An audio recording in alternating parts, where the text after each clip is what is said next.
21장입니다. 21장. 역대상 21장 18절에서 27절까지의 말씀입니다. 여호와의 천사가 갓에게 명령하여 다윗에게 이르시기를 다윗은 올라가서 여부스 사람 오르난의 타작마당에서 여호와를 위하여 제단을 쌓으라 하신지라. 이에 갓이 여호와의 이름으로 이른 말씀대로 다윗이 올라가니라. 그때 오르난이 밀을 타작하다가 돌이켜 천사를 보고 오르난이 4명의 아들과 함께 숨었더니 다윗이 오르난에게 나아가매 오르난이 내다보다가 다윗을 보고 타작마당에서 나와 얼굴을 땅에 대고 다윗에게 절하매 다윗이 오르난에게 이르되 이 타작하는 곳을 내게 넘기라. 너는 상당한 값으로 내게 넘기라. 내가 여호와를 위하여 여기 한 제단을 쌓으리니 그리하면 전염병이 백성 중에서 그치리라 하니 오르난이 다윗에게 말하되 왕은 취하소서. 내 주 왕께서 좋게 여기시는 대로 행하소서. 보소서 내가 이것들을 드리나이다. 소들은 번제물로 곡식 떠는 기계는 화목으로 밀은 소제물로 삼으시기 위하여 다 드리나이다 하는지라. 다윗 왕이 오르난에게 이르되 그렇지 아니하다. 내가 반드시 상당한 값으로 사리라. 내가 여호와께 드리려고 내 물건을 빼앗지 아니하겠고 값없이는 번제를 드리지도 아니하리라 하니라. 그리하여 다윗은 그 턱값으로 금 600세겔을 달아 오르난에게 주고 다윗이 거기서 여호와를 위하여 제단을 쌓고 번제와 화목제를 드려 여호와께 아뢰었더니 여호와께서 하늘에서부터 번제단 위에 불을 내려 응답하시고 여호와께서 천사를 명령하심에 그 칼을 칼집에 꽂았더라. 아멘. 오늘 말씀은 다윗이 군인들의 수를 세기 위한 인구조사를 명령하는 이야기에서부터 시작됩니다. 군대 장관 요압이 그것은 하나님께서 기뻐하지 않으시는 일이라고 만류를 했음에도 불구하고 이 다윗이 그냥 계속 압박해서 인구조사를 하게 했습니다. 그리고 그 일로 인하여서 하나님의 진노가 이스라엘 백성 가운데 임하게 되는데 하나님께서는 다윗에게 3가지 선택을 주세요. 이 땅에 3년 동안 기근이 일어나든지 혹은 내가 다윗이 석 달 동안 대적에게 쫓겨 다니든지 혹은 3일 동안 전염병이 창궐하든지 셋 중에 하나를 선택하라 했더니 내가 하나님의 손에 빠지는 것이 더 낫다라고 하면서 3일간의 이 전염병이 일어나는 것을 선택하게 됩니다. 그리고는 그의 선택을 따라서 하나님께서 이스라엘 땅에 전염병을 보내셔서 이스라엘 백성 중에 7만 명이나 죽게 되는 일이에요. 그리고 하나님께서는 다윗이 하나님 내 백성들이 무슨 잘못이 있습니까? 내 죄 때문에 왜 백성들이 이렇게 죽어가야 합니까? 차라리 나와 내 집을 지십시오. 그렇게 기도했더니 하나님께서 그 하나님의 심판의 칼이 멈추게 될 방법을 가르쳐 주세요. 그게 뭐였어요? 너는 오르난의 타작마당에 가서 나를 위하여 제단을 쌓고 번제와 화목제를 드리라 라고 하였어요. 그래서 그 오르난의 타작마당에서 제단을 쌓고 하나님께 제사를 드렸더니 하나님께서 천사에게 명령하셔서 칼을 칼집에 집어넣어라 말씀하셨더니 역병이 그친지라. 이 얘기입니다. 여러분들이 잘 아시는 이야기일 텐데 저는 오늘 이 말씀을 통해서 2가지 사실을 여러분들과 함께 나누기를 원합니다. 하나님께서는 이 2가지 사실을 이 이야기를 통해서 우리에게 가르쳐 주시고 있다라고 저는 생각을 하기 때문입니다. 첫 번째는 우리의 대표자가 누구이냐에 따라서 그에게 속한 사람들이 복을 받기도 하고 저주를 받기도 한다라는 것입니다. 우리가 속해 있는 대표자가 누구냐에 따라서 그리고 그 대표자가 어떻게 하나님 앞에서 행하느냐에 따라서 그에게 속한 백성들도 그에게 속한 사람들도 그 하나님으로부터 심판을 받거나 혹은 복을 받기도 한다라는 것입니다. 여러분 우리 대통령 선거해서 대통령을 뽑잖아요. 그 대통령이 누구냐에 따라서 백성들이 복을 받기도 하고 저주를 받기도 하잖아요.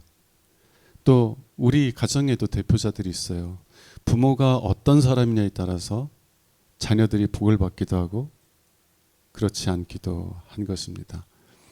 하나님께서 이 세상을 창조하셨는데 이 세상에는 대표자 원리가 있어요. 부모가 누구이냐, 부모가 어떤 사람이냐, 부모가 하나님 앞에서 어떻게 행하냐에 따라서 자녀들은 원하든 원하지 않든 그 부모의 그 삶의 영향을 받을 수밖에 없다는 것이죠.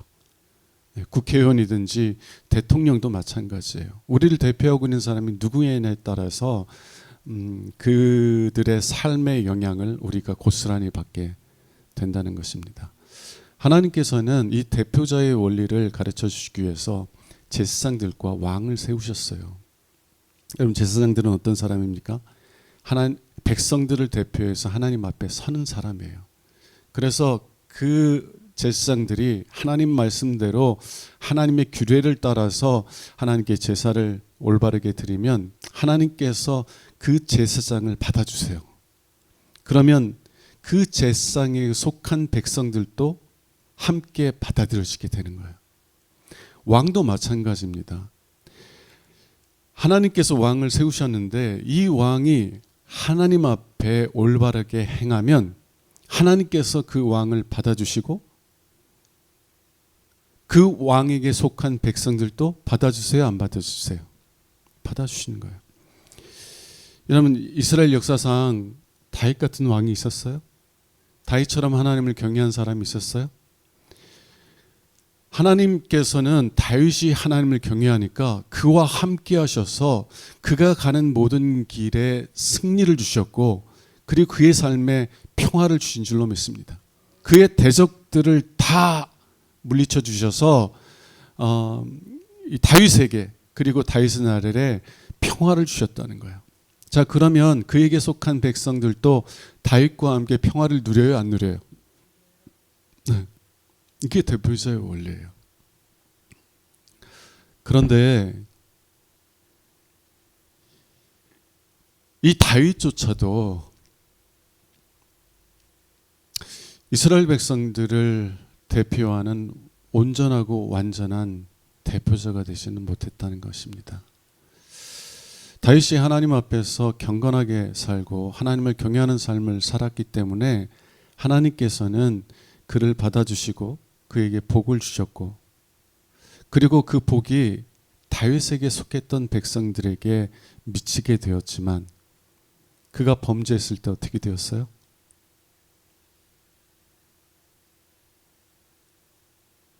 다르게 표현하면 이런 겁니다. 하나님께서 제사장들을 세우고 왕을 세우는 것은 그 대표자들이 우리의 죄에 대한 하나님의 진노를 막으라는 거예요. 하나님을 경외하는 자로 세워져서 그래서 하나님의 진노가 임하는 것이 아니라 오히려 하나님의 복이 임하게 하라는 거예요. 그래서 너희들에게 속한 백성들도 너희들에게 속한 가족들도 복을 받게 하라는 거예요. 그게 하나님의 마음이에요. 근데 다윗이 하나님을 경외했지만 온전했어요? 하나님 뜻대로 온전히 순종하는 삶을 산 게 아니라 오늘 본문에 보면 하나님께서 기뻐하지 아니하시는, 하나님께서 악하게 여기시는 인구조사를 했다는 것입니다. 여러분들은 뭐 인구조사한 게 뭔 큰 죄인가 생각할 수 있는데 두 가지 의미에서 큰 죄예요. 첫 번째는 여러분, 이 다윗이 사람을 의지했어요? 하나님을 의지했어요? 사울 왕이 3,000명을 이끌고 자기를 잡으러 왔을지라도 그는 어떻게 고백했어요? 밤새 하나님께 기도하면서 하나님 나를 살려달라고 기도했을 때 하나님께서 그 기도 중에 그를 만나 주셨어요. 내가 너와 함께하리라. 내가 너를 지키리라. 그 말씀 듣고 이 다윗이 뭐라고 시편에서 고백하냐면, 천만인이 나를 둘러쳐 진칠지라도 내가 그들을 두려워하지 아니할 것이니 하나님이 나와 함께 하신데 사람이 나에게 무엇을 행하리요. 사람을 의지하지 않고 하나님을 신뢰하던 사람이었어요. 근데 이제 자기의 왕국을 하나님께서 세워주시고 나니까 어떻게 해요?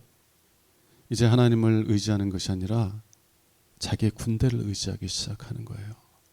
하나님에게서 마음이 떠나가는 거예요. 그리고 군사의 수를 세기 위해서는 항상 속전을 내야 돼요. 이스라엘 백성들의 인구 조사를 하려면 항상 속전을 바쳐야 돼요. 왜냐하면요, 하나님을 위해서 일하는 사람으로 부름받는 사람은 하나님에게 속한 사람이 되는 것이거든요. 근데 여러분, 죄인이 하나님께 쓰임받을 수 있어요? 우리의 죄를 가지고 하나님 앞에 나아가면 우리가 받을 것은 우리의 죄에 대한 하나님의 공의로운 심판뿐이에요. 거룩하신 하나님 앞에 우리가 나아갈 때 어떻게 하나님의 심판을 받지 않을 수 있겠어요? 하나님께서 가르쳐 주신 방법은 너희가 속전을 지불하라는 거예요. 너희의 생명의 값을 지불하라는 거예요. 다시 얘기하면 누군가 너희들을 위해 대신 죽음으로 너희가 죄 용서함을 받고 나에게 속한 사람으로 받아들여질 것이라는 것을 하나님께서 계속 가르쳐 주시고 계신 거예요. 속전을 바쳐야 돼요. 속전을. 내 생명값을 바쳐야 되는 것이에요. 저와 여러분들은 누가 우리의 생명값을 지불하신지 아시죠? 예수님께서 당신의 핏값을 지불하시고 우리를 당신의 것으로 삼으셨어요. 속전을 지불해야 돼. 하나님에게 속한 자로 세워지려면, 하나님의 군사로 세워지려면 그 모든 사람들이 다 성소의 세겔로 반세겔을 내야만 했어요. 근데 다윗이 인구조사를 할 때 속전을 내게 했을까요? 안 하게 했을까요? 하지 않았어요. 왜 그랬을까? 저는 이렇게 생각해요. 제 생각이긴 하지만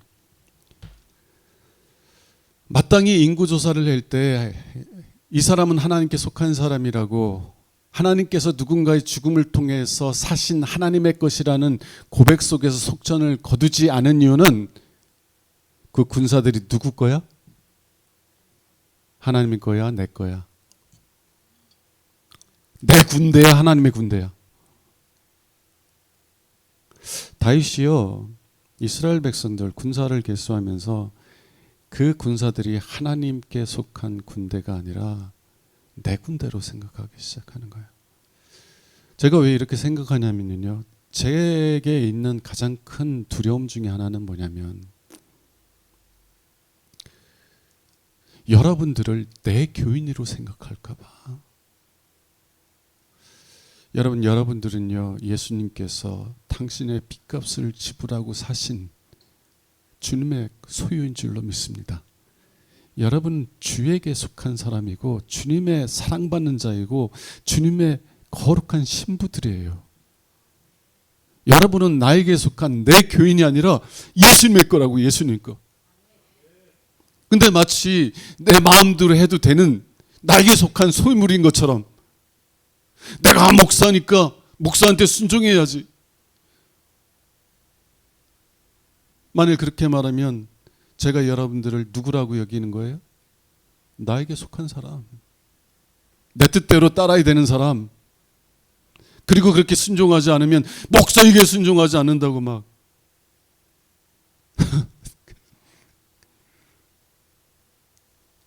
너무 두려운 일이에요. 여러분들은요, 영광의 주님께서 당신의 핏값을 지불하고 사신 주님의 것이고 주님의 사랑받는 자이고 주님에게 속한 주님의 신부예요. 목사에게 속한 사람이 아니라는 거예요. 근데 제가 교만해져서 주님께서 핏값을 지불하고 사신 여러분들을 저에게 맡겨주셨는데 제가 여러분을 주님의 사랑하는 자로 보지 못할까 봐, 제 욕심을 위해서, 제 영광을 높이기 위해서 여러분들을 사용할까 봐, 행여나 그런 일이 있을까 봐 두려운 거예요. 두려운 거예요. 제가 예전에 영성 수련회에 갔다가 후배 목사님을 만났어요. 근데 그 후배 목사님이 고민을 털어놓는데 자기 교인들은 지방의 행사에 참석을 안 한다는 거야. 그래서 아주 부끄럽다는 거예요. 목사님들 앞에서 우리 교인들이 뭐 지방 행사도 열심히 참석해야 그래 내가 지방 목사님들 앞에서 지금 고개를 들 텐데 아이고 지방 행사에 나오래도 나오지도 않고 그래가지고 아주 성도들 때문에 막 속상해 죽겠다는 거야. 전 그 얘기를 듣고 그분에게 그랬어요.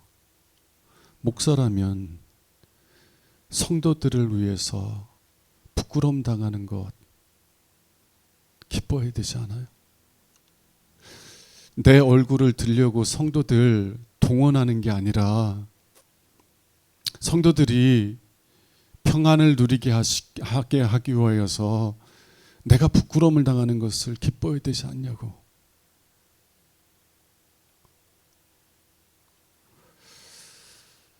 주님께서 사랑하시는 이들이 주님의 사랑을 아는 일에 정말 힘쓸 수 있도록 이끌어주고 안 해도 되는 지방 행사에 동원되지 않고 주님의 사랑을 아는 일에 힘쓸 수 있도록 이끌어주는 게 목사의 역할이 아니냐고.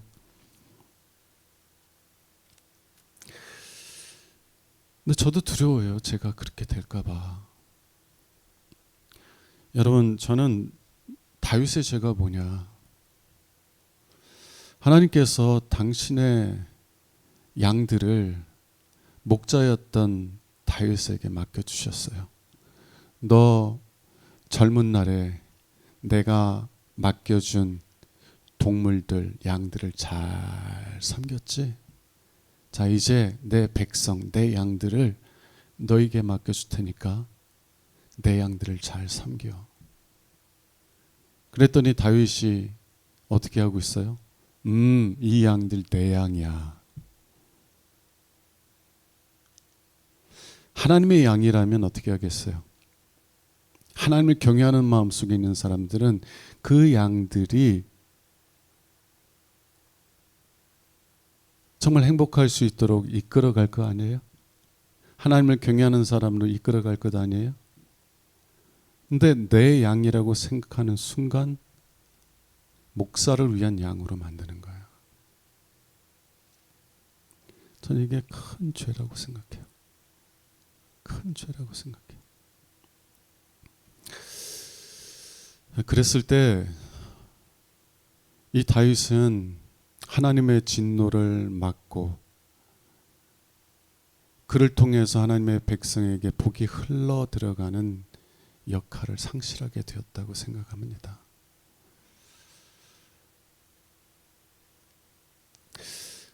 하나님께서 저에게 긍휼을 베풀어 주셔서 제가 은퇴할 때까지 하나님을 온 마음으로 사랑하게 하시고 순전한 마음으로 하나님을 사랑하게 하셔서 하나님께서 저를 불쌍히 여겨 주셔서 저에게 맡겨주신 하나님의 양이신 여러분들에게 은혜와 복을 주실 수 있기를 원합니다. 그게 제 마음의 소원이에요. 자, 두 번째, 오늘 말씀에서 가르쳐 주시는 것은 온전한 대표자가 있다는 것이에요. 온전한 대표자가 있다는 것입니다. 다윗 비록 하나님을 경외한 사람이었고 다윗처럼 하나님을 경외한 왕은 없었어요. 그죠? 근데 다윗도 온전하지 못했다는 거예요. 근데 하나님께서는 다윗을 통해서 온전한 우리의 대표자가 있다는 것을 가르쳐 주시는 거예요. 그리고 그가 온전한 자이기 때문에, 그가 완전한 자이기 때문에 우리는 그 왕을 통하여서 언제나 하나님과 화평을 누리게 되는 줄로 믿습니다. 그것을 가르쳐 주시는 거예요. 자, 이제 하나님의 천사가 전염병으로 백성들을 쳐서 7만 명이나 죽게 되었을 때 다윗이 자신의 죄를 회개하면서 하나님께 부르짖습니다. 그때 하나님께서 선지자를 통하여서 어떤 말씀을 해주시냐면 오르난에 타작마당에 가서 그곳에 제단을 쌓고 하나님께 번제를 드리라라고 말해요. 사무엘서에서는 이 오르날이라는 이름은 나오지 않습니다.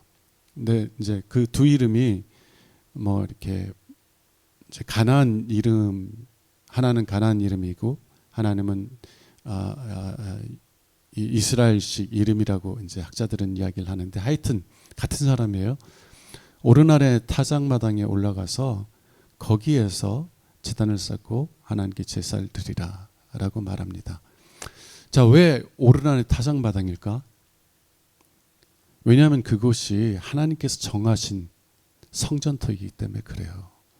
솔로몬이 그곳에다가 하나님의 성전을 세웁니다. 그리고 그곳에서 하나님께 번제와 화목제를 드려요. 그리고 그곳에서 우리 주 예수 그리스도께서 자신을 우리를 위한 화목제물로 드리시게 됩니다. 하나님께서 무엇을 가르쳐 주시고 계시는 거예요? 예수 그리스도께서 우리를 대신하여 하나님의 진노의 심판을 받으심으로, 그러므로 예수에게 속한 자들은 언제나 하나님과 화평을 누리게 된다는 거예요. 여러분들이 어떠한 상태에 있든지 상관없이 예수님을 여러분의 왕으로 고백하며 예수님 앞에 나오면 하나님께서는 그 예수 그리스도 때문에 여러분들에게 은혜 위에 은혜를 부어주시고 복에 복을 부어주신다는 거예요. 예, 비록 다윗왕이 위대한 왕이었지만 그러나 그도 하나님의 진노를 온전히 막기에 합당한 온전한 사람은 아니었어요. 이스라엘 백성들이 그 때문에 하나님의 평화를 누렸지만 그럼에도 불구하고 그가 온전하지 못한 사람이었기 때문에 그의 죄로 인하여서 7만 명이 넘는 사람들이 죽임을 당하게 되었다는 것입니다. 그러나요, 우리 주 예수 그리스도는 온전하신 우리의 왕인 줄로 믿습니다. 왜요? 예수님은 이 땅에 사시는 동안 일평생 마음을 다해 하나님을 사랑했던 사람이기 때문에 그래요. 사도 바울은 고린도서에서 예수님은 죄를 알지도 못하셨다 그래요. 예수님이 죄를 모르는 순진한 사람이라고 말하는 게 아니라 죄를 지어본 적이 없다는 의미에서 예수님은 죄가 뭔지도 모른다는 거예요. 일평생 하나님을 사랑하셨고 하나님을 사랑하셨기에 하나님의 뜻을 따라서 자신의 생명을 십자가의 저주에 내어주신 거예요.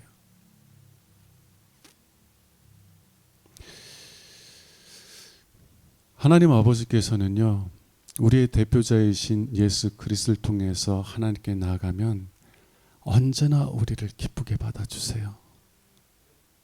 여러분이 오늘은 하나님 경외하는 삶을 살아야지 했지만 잘 돼요? 또 고집부리고 또 화내고 또 욕심에 붙잡혀 살아가고, 그랬을지라도 여러분이 여러분의 죄를 회개하며 우리 주 예수 그리스도께 나오면 우리 주 예수 그리스도를 의지하여 하나님의 은혜의 보좌 앞에 나가면 하나님 여러분들을 기쁘게 받아주세요? 안 받아주세요? 언제나 받아주세요. 왜? 예수님 때문에.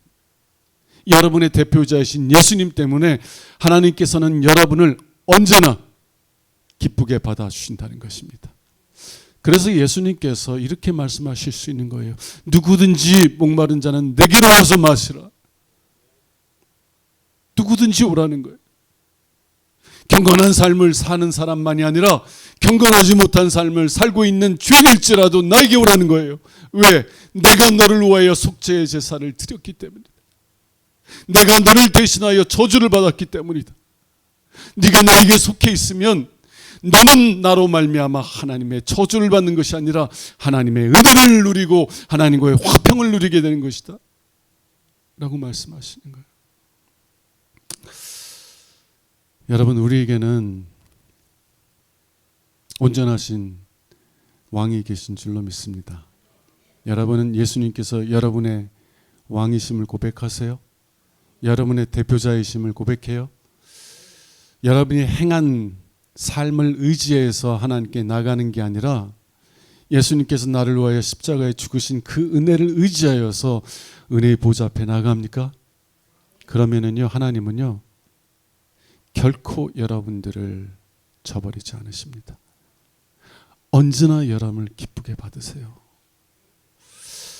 저희가 기도할 때 이 단순한 진리를 온전히 신뢰하지 못해가지고 열심히 기도하면서도 하나님의 은혜를 많이 누리지 못할 때가 많았어요.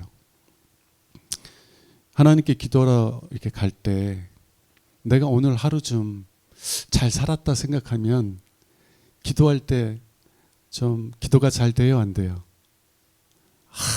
내가 오늘따라 막 다른 사람 긍휼히 여기고 화도 안 내고 불쌍히 여기고 하나님 기뻐하실 만한 많은 일들을 했으면 기도하러 올라갈 때 담대해요, 안 해요? 하나님께서 내 기도 잘 받아주시겠지? 그런데 그런 날이 며칠이나 돼. 대부분의 날들은 아이고 기도하러 올라가려면 내가 하나님 기뻐하신 뜻대로 살지를 못했어. 그래서 하나님 만나긴 만나야 되는데 하나님이 내 기도를 받아주실까 안 받아주실까 고민돼요, 안 돼요? 열심히 기도하면서도 내 속에 어떤 마음이냐면 하나님은 내 기도 안 받아주실 거야. 이런 믿음으로 막 기도를 해요. 저도 그런 믿음으로 기도를 많이 했어요. 예수 그리스도의 은혜를 의지하여서 하나님께 나가는 게 아니라 내가 살아온 삶을 의지해서 하나님께 나가려고 했다는 거예요. 그러니 하나님의 은혜가 내게 임할 수가 없지. 여러분, 여러분의 행위를 의지하여서 하나님께 나가지 마세요. 내가 하나님을 위해서 이런 일도 하고 저런 일을 했으니 하나님께서는 나에게 마땅히 복을 주셔야 돼 라는 마음으로 하나님께 나가지 마세요. 만일 그렇게 나가면 우리가 받을 것은 하나님의 정죄뿐인 줄로 믿습니다. 제 모습이 부족하고 어리석은 것 깨닫지만 그러나 이제는 저의 어리석은 모습 바라보는 것이 아니라 저 같은 죄인을 위해서 십자가에서 피 흘려주신 주님의 그 십자가의 사랑을 의지하면서 하나님께 나가요. 기도의 자리에 무릎 꿇었을 때 사탄이 제 양심을 통해서 저를 막 정죄해요. 네가 그러고도 하나님을 사랑한다고 말할 수 있느냐? 네가 그리고도 그리스도에게 속한 그리스도인이라고 말할 수 있느냐? 그렇게 제 자신을 정죄할 때 저는 그 사탄의 정죄에 복음의 말씀으로 이렇게 말합니다. 그래, 나는 하나님의 정죄의 심판을 받을 수밖에 없는 죄인인 거 나 알아. 그런데 예수님께서 나를 대신하여서 정죄받으셨어. 나는 이제는 예수 그리스도의 그 은혜를 의지하여서 아버지께 나아가 나의 왕이신 예수 그리스도를 의지하여 나아갈 때 하나님께서는 그 예수 때문에 나를 언제나 기쁘게 받으신다는 것을 믿어. 그리고 그 믿음을 가지고 하나님께 나아가는 거예요. 그러면 하나님께서는 예수 때문에 저에게 은혜를 주셔요. 예수 때문에. 여러분, 다윗 때에 하나님께서 온 이스라엘에 평화를 주셨어요. 누구 때문에? 이스라엘의 대표자인 다윗 때문에. 그러나 그의 죄 때문에 7만 명이 하나님의 심판을 받았습니다. 그러나 우리에게는 다윗 왕이 아니라 온 마음으로 주님을 하나님 아버지를 사랑하셨던 예수 그리스도께서 우리의 왕이 되심을 고백합니다. 그 예수를 의지하여서 담대히 하나님께 나아가세요. 우리가 예수를 의지해서 하나님께 담대히 나아갈 때 하나님께서는 예수 때문에 언제나 우리에게 은혜 위에 은혜를 복을 더하여 줄 믿습니다. 오늘 기도할 때도 예수 의지해서 기도하세요. 담대하게 기도하세요. 아버지께서 오라고 그랬잖아. 예수님 오라고 했잖아. 목마른 자는 오라고 그랬잖아. 그래 놓고서 물 안 주면 어떡해. 복을 주겠다고 오라고 했잖아요. 그리고 복 안 주면 어떡해. 그죠? 예수를 의지해서 담대하게 좀 부르짖으세요. 사탄이 여러분을 정죄할지라도 담대하게. 우리 찬송합시다.